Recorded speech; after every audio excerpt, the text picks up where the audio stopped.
The only sites on the east side that I know of is some of the big pine trees that they have pulled the cambium layers off of.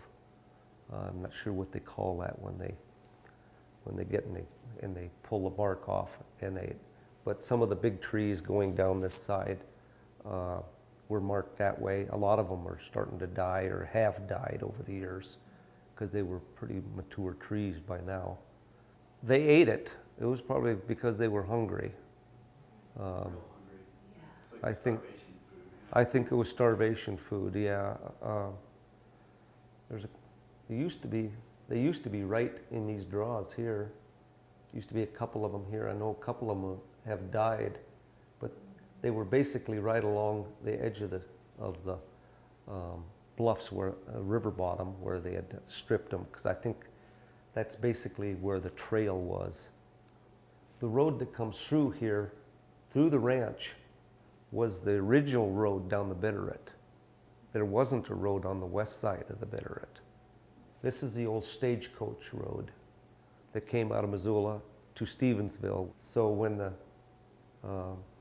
before they had a bridge that went across the Bitterroot, anyone wanting to go down the valley came up over the Miller Creek Hill, and then right along this trail here, and it went right straight south down the valley. When the McLeans were here in the 1870s, and my great-grandparents in the 1880s, there was still a lot of Salish Indians lived in the Bitterroot. They moved them. They had been moved, but a lot of them stayed around. J.B. McLean was here when the Fort Fizzle thing fizzled, and fact is, he lent them, or they traded horses with him quite a bit, and I think they traded some horses on that deal too.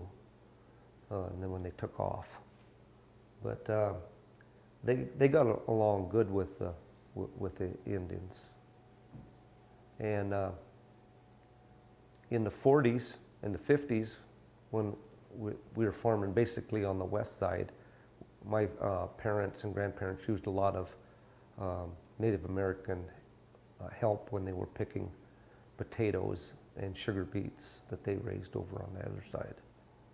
There is on this hill right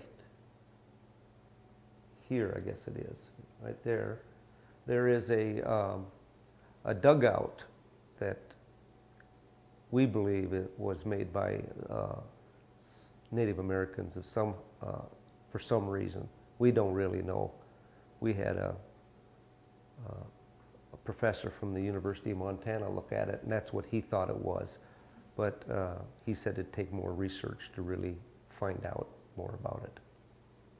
Other than that, I don't think there's any historical marks that I really know about.